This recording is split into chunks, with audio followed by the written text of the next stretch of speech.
man, this is a very interesting story. One, first and all, he's an author. He's an inspirational speaker. And my man's doing all kinds of things out there. And his basically perspective on life has changed. He's out there trying to live lives for others, help give them meaning, compassion, and conviction in their lives. And his life perspective didn't change the way most people's did. He didn't just wake up one day and say, I'm good enough, I'm strong enough, and doggone it, people like me, and went out there and put in that work. No, he crashed hardcore from a skydiving accident. Shouldn't be here, shouldn't be able to talk to me on the phone, but he also shouldn't be able to scale a mountain with an ice axe, and he's about to do all that. Yes, we are about to talk with Jason Dennen. Jason, what's up, my man? How you doing? I'm great. Thanks for having me on.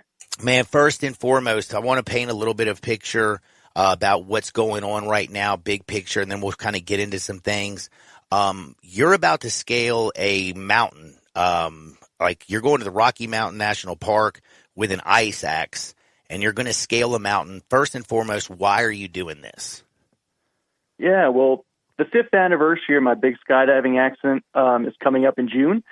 So every year I have this holiday I made up 5 years ago called Coming Back to Life Day, where I celebrate that day I almost died, and I celebrate by doing something physical that the doctors always told me I wouldn't be able to do after the accident. So this year I chose to go back to the mountains. I've done it before, but show that I could still do it after the accident. It's celebrating the day that I almost died, and then I'm still here and still doing things that people said I wouldn't be able to do. I mean, that's crazy. That's inspirational. Just, hearing that. You've written a book about it. And again, you're a motivational speaker. But you got to tell me, like, first and foremost, like that day, was just like any other day. And I'm talking about, 5 years ago, from almost 5 years, you're almost to your 5-year anniversary to the day you almost died. It was like a day like any other. You just jumped out the plane, pulled the chute, took care, and then a big gust of wind. Kind of what happened after that? Yeah, it was the third jump of the day. So, 2 others went fine. So I'm about 150 feet off the ground, coming in, landing on a grass field that I'd landed on hundreds of times before.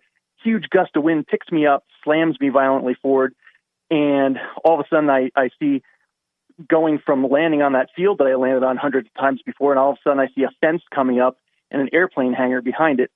And you have about 5 seconds before I'm going to land, one way or another, whether I'm going to land on the grass or something else. So I wasn't 100% sure whether I was going to make it or not, but you can't really turn at that altitude, because turning it out at that altitude, I would have dove directly into the ground and definitely died. So I'm counting down those 5 seconds, and with 1 second left, I'm going about 30 miles an hour. There's like no way I'm going to land on that field, crash through the fence, and then hit the airplane hangar that was about 10 feet behind it. So my heart ends up on the wrong side of my chest. So I hit so hard on the left side, 10 of my 12 ribs break, impact my heart shoots out on the other side. Doctors later say after the surgery that no one at that hospital had ever performed that surgery on anyone before, because no one had ever made it in alive. So it puts a little perspective in it when you wake up. And they're telling you that. Yeah, exactly. 20 broken bones. They had to fix 3 other organs. I spent 8 days in a coma. 3.5 months in the hospital, have to relearn to walk. And then I get out of the hospital, and I say to my doctor, I was like, well, when do I get to run again? And he looks at me like this crazy look, and he's like, well, probably never, because you have all these injuries. So I didn't really believe the prognosis. So I signed up for a triathlon, and then 1 day short of the 1-year anniversary from the accident, I went back and raced the triathlon to prove him wrong. In 1 year, you went out there and ran did you say a triathlon? Yep, swim, bike, and run. That way I could test all my body parts. Because if I just ran, I could hide the upper body, or if I just swam, I could hide the lower body. But I was like, this means my heart works and all the other bones I broke if I could do a triathlon, because you have to use both your upper body and lower body. So that was the kind of thought process I had for coming back. That's absolutely amazing. And now it's going to be your 5th year anniversary. It seems like you're going really big this year for Coming Back to Life Day.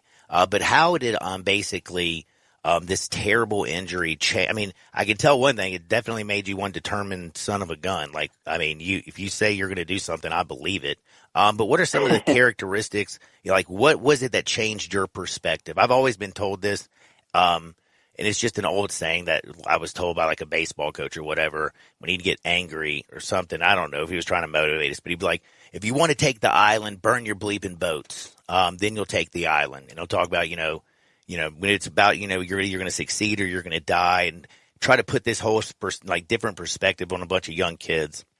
But I want to hear somebody like who actually went through something where they almost died. What was it that changed your perspective?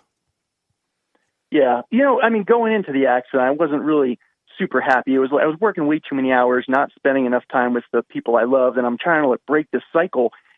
And I don't seem to be able to do it. I keep on failing and keep on having to, work all these hours to get things accomplished. And I'm like, well, how do I'm obviously unfocused, and I need to get focused on really important things. And then the crash happens, and it was like a wake up call, because you wake up from that coma and you go, would I have been happy if life had ended without spending enough time with loved ones, telling them I love them? I kind of lost purpose in life. I was just like, I'm on this earth for more of a reason than just working. There's got to be a bigger calling, and I'm lost. And in that whole process, it's like I had to go through the most difficult thing in my own life and come back before I could help any other person going through the most difficult time in their life. So it gave me new purpose, because it qualified me to do something I couldn't have done before. And I said, well, maybe this whole accident had a reason behind it. And the reason is to give me a way to help other people in a way I couldn't have done before the accident. So every day now I wake up with a much greater purpose. And I say the crash is the best thing that ever happened to me in my life. So I'm thankful for it every day. So 8 days, till sunrise, the book that you wrote, I take it it's a memoir, kind of a motivational story about, it says it's a true story about survival, rebirth, and discovery, your purpose in life, imparts the hard-won wisdom that the accident gave you, and now you want to help other people live their lives with meaning, compassion, and conviction. And again, few people get want to have their perspective change the way you do, like you did.